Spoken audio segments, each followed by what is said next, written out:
sa verse kanina na kung saan, next slide, sabi nga ulit, grace and peace be multiplied to you in the knowledge of God and of Jesus our Lord. Hallelujah. For our introduction, alam naman po natin na sa generation natin ngayon, talagang punong-puno ng kaguluhan. Pag titignan mo talaga desperate ka na lang, minsan makakapagdala ka ng feeling of anxiety. Kaya talagang totoo na sa panahon ito, we live in a generation desperate for peace. So tayo lahat desperado na magkaroon ng kapayapaan ang ating mga buhay, kapaligiran, ang ating bansa. Kaya in mind, peace in the mind, peace in the home, peace in the nation. So, pag sinabing peace in the mind, ito po yung feeling of yung anxiety, worry ka, yung isip mo, kung ano-ano naiisip, pag may nakita kang hindi maganda, doon ka na lang nagbubulay-bulay, hanggang nagbubungay ito ng hindi maganda, ng mental turmoil. So talagang dapat aware tayo sa mga bagay na ito. Bilang mga anak ng Diyos, alam natin kung ano yung tinatawag na peace in the mind, peace in the home, na kung saan sa bawat tahanan natin dapat mayroong harmonious relationship, absence of conflict. Hindi tayo yung palaging magtatalo sa loob ng tahanan. Bakos kung may problema, mahinahon pa rin tayo. At dapat pananatilihin natin ang pagmamahalan, ang pagkakaisa sa isang tahanan. So, doon yung magkatagpuan, peace in the home. Magkakaroon talaga ng kapayapaan sa loob ng tahanan kung ang mga bagay na yun ay ating ginagawa. Amen po ba? Amen. At peace in the nation. So, alam naman natin sa bansang ito, number 1, ang corruption. Number 1 na pangalawa, yung mga social media. Pagkakitin ka sa kaliwat kanan, mga iba-iba nakikita mo. Pagpupunta ka, not as the world gives, do I give to you.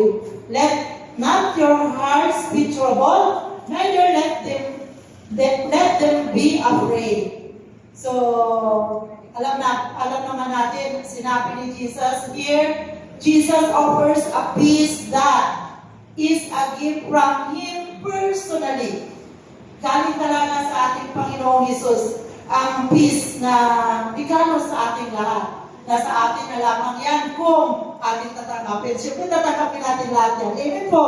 Amen. Ay, praise God. So, worldly peace, yan po talaga, pag worldly peace seeks to eliminate problems. Pag worldly, yun yung eliminate lang yung problems. Or change surroundings to feel calm. Pag may problema, lilipat ka lang ng isang lugar, ay alisin mo lang yung problema, hindi po yan ganyan sa Lord. God's peace transform us from within. So sa una talaga sa ating sarili, allowing calm amid problems. At may problema. So, because the Prince of Peace, na matatagpuan sa Isaiah 9:6, dwells with us. Amen? Sino daw po yung nagdadwell sa ating mga puso? Ang Prince of Peace, kundi ang ating Panginoon. Hindi po ba palakpakan natin ang ating Panginoon? Praise the Lord! So, Peter does not speak of peace that is added, borrowed, or wished for. He speaks of peace that is multiplied. Ay, kanina yung kanina, di ba, binabasa natin, grace and peace be multiplied to you in the knowledge of God of Jesus our Lord. So, pag sinabi kasi multiply, ibig sabihin growing. No, lumadami, di ba? Multiplication. Di ba po? Overflowing in abundance. It is a supernatural process where peace starts from God's supply and then expands and reproduces. So, yan po ang tinutukoy ni Peter po. Hallelujah. Kaya sabi nga, peace flows from grace. So, grace and peace, yun nga po matagpuan sa 2 Peter chapter 1 verse 2. Peace is not something we manufacture. So, hindi naman talaga tayo manufacture ng peace na yan. It flows from grace. That's why the order of the greetings is critical. So, grace na una and then peace. So, grace first, and then peace follows. So you will keep him in perfect peace, whose mind is stayed on you. Matatagpuan sa Isaiah 26 verse 3. So matatagpuan talaga, makakuha talaga tayo ng perfect peace sa ating Panginoon. So ang nakasulat niya peace be multiplied. May the multiplied peace of Christ sa buhay ng bawat isa ay mararanasan. Amen po? Amen. At hindi na basta mararanasan, talagang mag-overflow sa ating mga buhay. Especially, panimulang buwan ng taon, January, hanggang matapos ang year 2026. Patuloy na mag-overflow ang peace na special gift sa atin lahat ng Panginoon. Pero minsan, mayroon po, nawala po yung peace sa ating mga buhay. Bakit kaya? Dahil sa John 10:10, Jesus said, the enemy comes to steal, kill, and destroy. So, hindi talaga tayo magtataka, no? Kasi may magnanakaw. So, one of the first things he tries to steal is our peace. Kaya, pag nanakaw yung, unang-unang ninanakaw talaga ng kaaway sa atin, yung sa pamilya. Siyempre, nanakawin ni Satan yung peace, pagmamahalan, happiness, yung health natin, maraming mga temptations sa buhay. So, our confidence is in God. Hebrews 13:5-6, quoting the confident declaration, nasa Diyos ang ating peace. Sabi nga, so we say with confidence, the Lord is my helper. I will not be afraid. What can mere mortals do to me? So talagang, we have our helper. The Lord is our helper. So, hindi tayo natatakot. At babantayan talaga yung ating mga puso, babantayan ang ating mga spiritual na buhay sa pamamagitan ng prayer at pagbabasa ng kanyang banal at makapangyarihang salita. Amen po ba? Amen. Habang binabasa kasi natin yung Bible at pinag-aaralan, pinagbubulayan natin, talagang paramdaman mo yung peace, joy sa ating mga buhay. Fruit of the Holy Spirit, ang Diyos na sila sa ating buhay, yung fruit of the Holy Spirit, visible talaga yan, makikita at nagmamanifest talaga yan sa ating mga buhay. Praise the Lord. So, mayroong mga peace stealers. Una is the external circumstances we cannot control. Ano po yung mga external circumstances na ito na we cannot control? Fear. Kahit sa sarili ko, meron akong hindi na po-control itong takot na to. Pag tumawid, umakyat sa mataas, bigla na lang ako nanginginig kahit iniisip ko na hindi ako takot. Nanginginig talaga ako para akong natutunaw. So, yun yung mga bagay na hindi natin ako control, pero pag unti-unti ko naman na-overcome na yan. Kasi nakakaakyat na po ako ngayon na medyo mataas. Praise the Lord. Yung mga uncertain na bagay, yung mga hindi natin alam kung anong nangyayari sunod, yung mga pressure sa buhay, hindi pa nga nangyayari, napipressure ka na. So, yun, nananakaw yung peace natin kasi doon tayo nakafocus doon sa problema.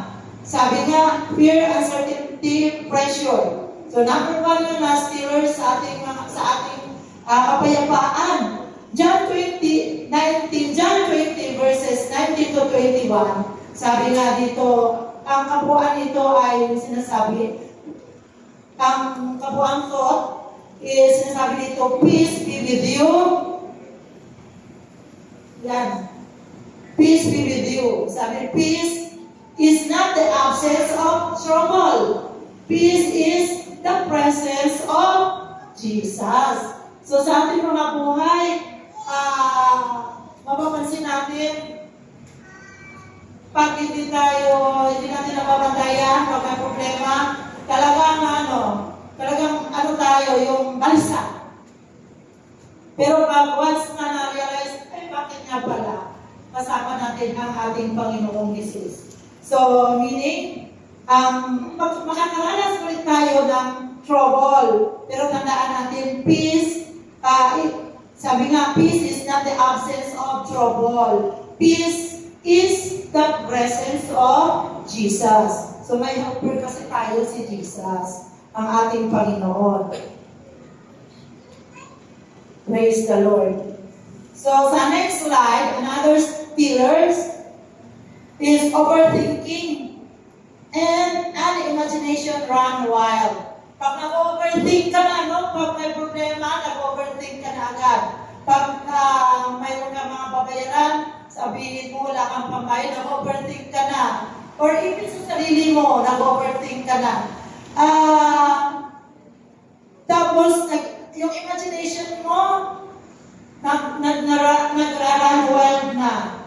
So, hindi ka na makafocus. Mayroon nawawala na yung peace mo.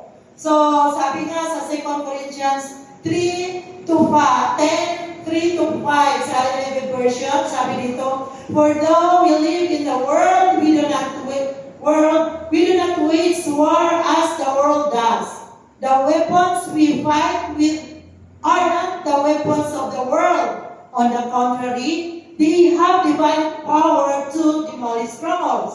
We demolish arguments and every pretension that sets up against the knowledge of God, and we take captive every thought to make it obedient to Christ. So talagang, we are all called to take every thought captive. Tandaan natin, an anxious mind is usually an undisciplined imagination. Kaya sa isip talaga natin, mayroon tayong pinagpupray-pulayan, nagsimula sa maliit hanggang lumaki, nagiging wild na. Hanggang wala na, hindi ka na nakakapag-isip ng maayos. At sinasabi dito, undisciplined imagination pala yun. Ayaw natin na sasabihan tayo na yung isip mo, undisciplined. So, kailangan disiplinado tayo, mga anak ng Diyos, alam natin kung ano ang tama. Natural, nakakaranas ka ng problema, pero huwag natin kalimutan, si Lord din po is a way maker. Siya po yung hahanap din ng paraan para malutas mo ang problema. Amen po ba? Amen. Praise the Lord sa kabutihan niya sa atin. Yan po ay makikita sa Matthew 6:25 hanggang 31. So, overthinking and imagination run wild, ito po ang ating tandaan. So, a thought, reap an action. So, an action, reap a habit. So, a habit, reap a character. So, a character, reap a destiny. ano yan, no? Yung, anong tawag dito? Domino effect. So, sa buhay natin, ngayong panahon ito, sa oras mong ito, what seeds are your thoughts sowing right now? Ano yung nasa isip mo? Ano tinatanim pa dito sa isip? Godly ba? O yung magulo bang isip mo? Ang iniisip mo ba ay mga problema? Dadaan po natin kung ano po nasa isip, lalabas in action. Pag yun ang pinagulay-gulayan, yung action din, kung palagi natin ginagawa, it reap a habit. So sana nga habit na good habit, paano kung bad habit? Hindi po ba? And so, ang habit, dapat ang ating itanim na habit, yung mga magagandang kawalian. Because it reap a character. At yung character na nilalakaran mo is a Christ-like character. Siyempre, it reap a destiny. Amen po? Amen. So, yun ang ilabay-ilabay sa ating isip, yung positive na mga salita ng Panginoon, yung kanyang pangako. So, sabi nga, may you choose to sow trust in the shepherds. Ang ating shepherds, si Lord, capturing anxious imagination, replacing them with God's promises. So, palitan natin yung ano mga iniisip natin with God's promises.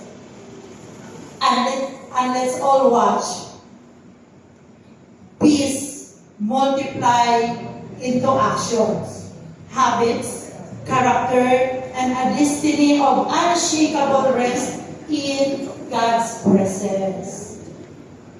Hallelujah. So, overthinking. So, ganun pa rin, according to George Miller, said, he survived peaceably because his soul believed the promises of God. So, dapat alam talaga natin ang salita ng Panginoon.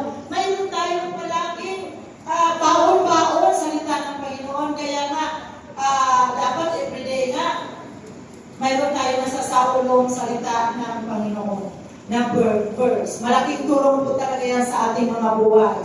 Kung nakakalimutan, ulit-ulit lang. Ayan po. So, another peace stealers. So, broken relationships. Sa ating mga buhay, ayaw natin ng broken relationship. Pag nagkaroon ng broken relationship tayo sa ating kapwa, unang-una nagkaroon tayo ng broken relationship sa ating Panginoon. Tama po, amen po ba? Amen.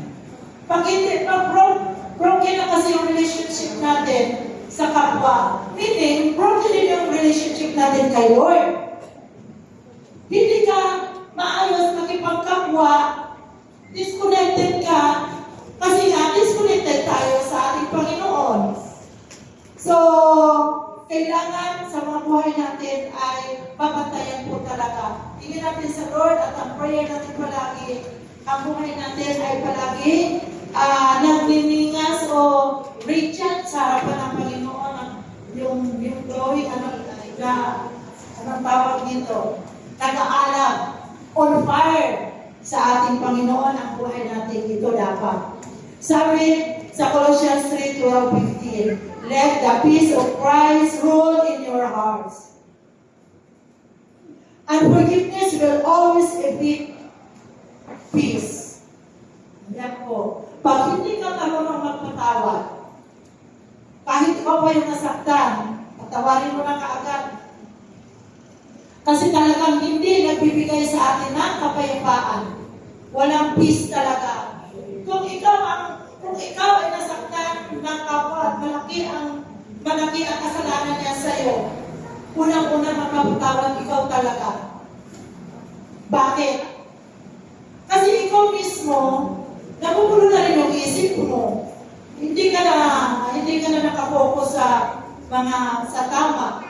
Hindi na maganda kasi nga po, tayo ay mayroon tayong broken relationship. So tayo yung gagawa ng paraan upang yung broken relationship na yan ay mabuo muli. Tandaan natin, unforgiveness, yung hindi pagpapatawad, mag-iibig yan ng nawawala yung ating kapayapaan sa ating buhay. So, peace cannot rule where bitterness reigns. Pag bitter tayo, hindi talaga nag-reign ang peace sa ating buhay. Praise the Lord.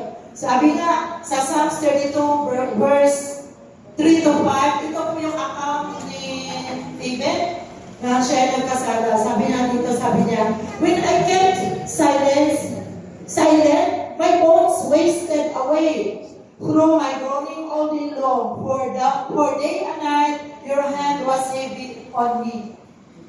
Ganun din yan sa buhay natin, heavy din ang kamay ni Lord. Pag bitter ang ating mga buhay, hindi ka marunong magpatawad. At hindi ka rin marunong humingi ng tawad. So dapat magkasabay po yan. Sabi nga dito, for day and night your hand was heavy on me, my strength was sunk as a heat of summer. Then I acknowledged my sin to you and did not cover up my iniquity. I said, I will confess my transgression to the Lord, and you forgave the guilt of my sin. So, talagang hindi pag tayo humingi talaga ng kapatawaran sa ating Panginoon, tayo ay kung mula sa puso yung ating paghingi ng tawad, tayo ay patatawarin ng ating Panginoon. Amen po ba? Amen. Kaya nga mayroon yung kung totoo, para makalapit tayo ng tuluyang walang hadlang sa ating Panginoon, di ba yung isang magandang pangako ng Lord, ang 1 John 1:9, di ba po? If you confess our sins,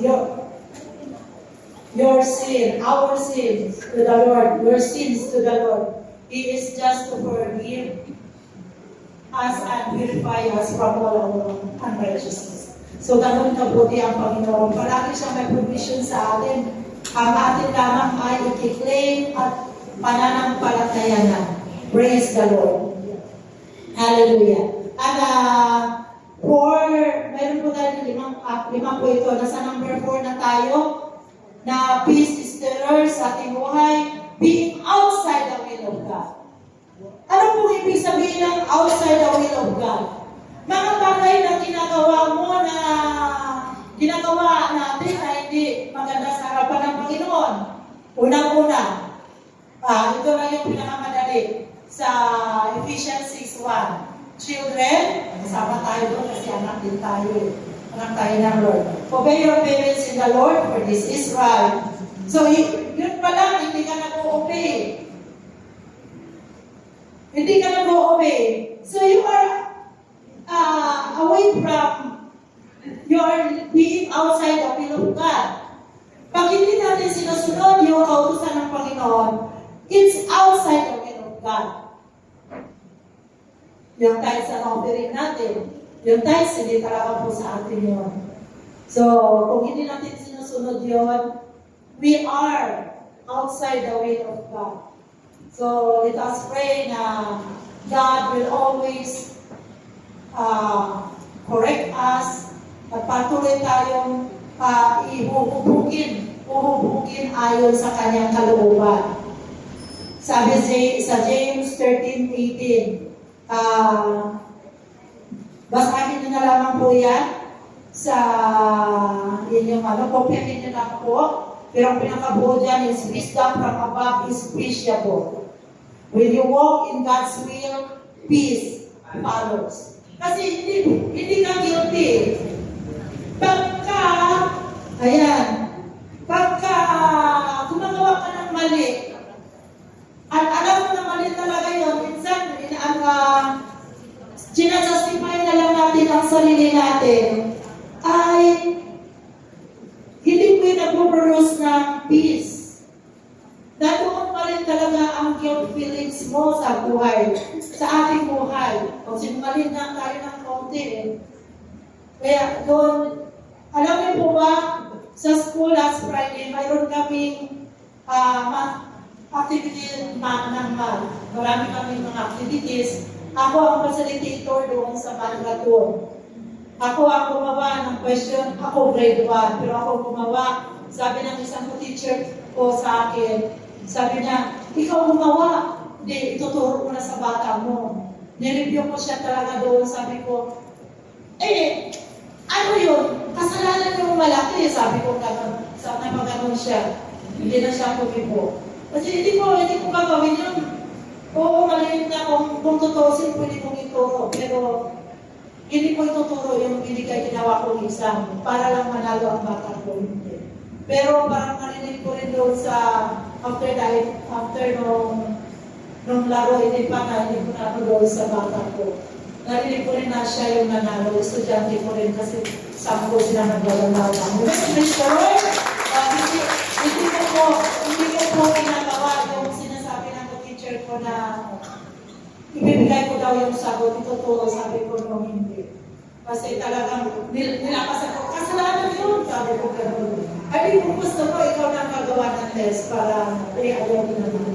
So, glory to God, pinakita ni Lord na kahit nilakaran ko talaga ang tama, hindi pa rin ang bata ko, o yung 5 sila, isa lang pa, 10 sila, isa lang ang nanalo. Glory to God, doon si Jackie ko ang nanalo. Hindi po, God is good. Gawin ka naman ang tama.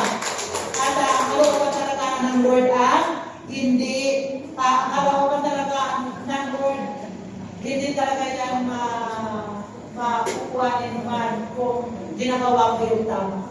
Hindi ka diligaw. And praise the Lord.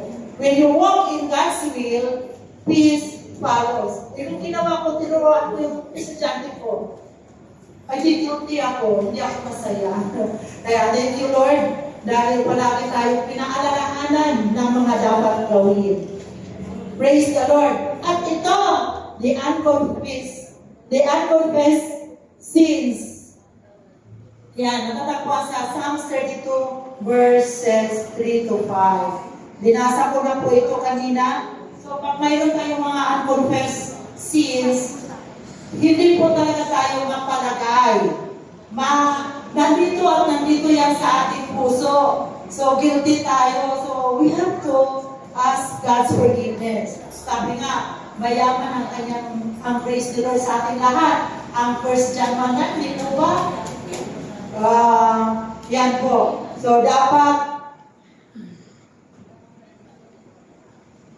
tandaan natin yung mga unconfessed sins natin, nag-ano yan sa physical natin, mayroon niyang it brings our physical, emotional, and spiritual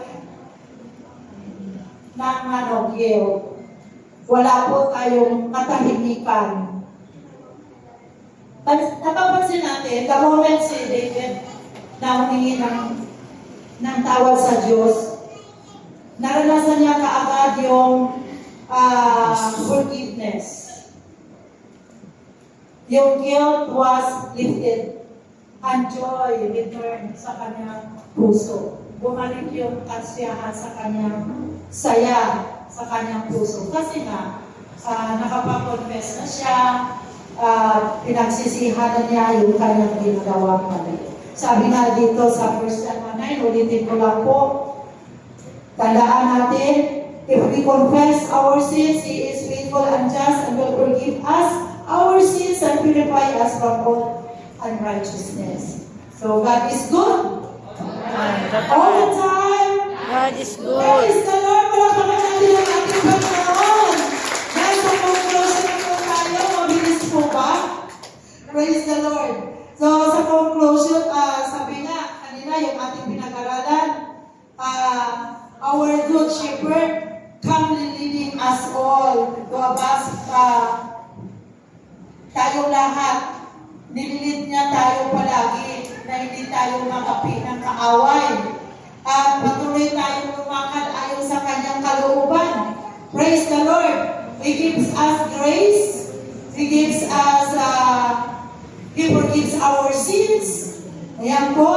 Ang relationship restored kung tayo po'y marunong magpatawad at tayo din po ay marunong hingi ng tawad. Ang thoughts captured, yung mga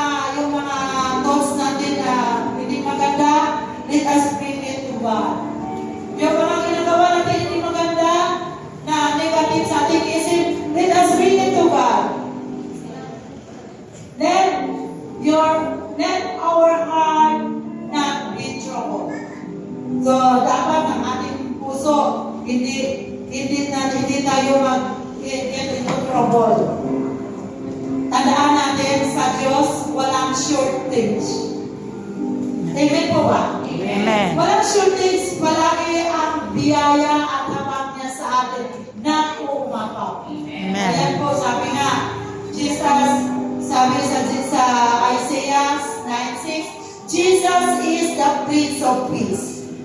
Because He is the Prince, He has the authority to give peace. He is releasing multiplied peace in our season. Hindi lang mga anak ng Diyos. Gusto ni Lord multiply ang yung peace na ibinigay niya sa ating buhay. Give yan ni Lord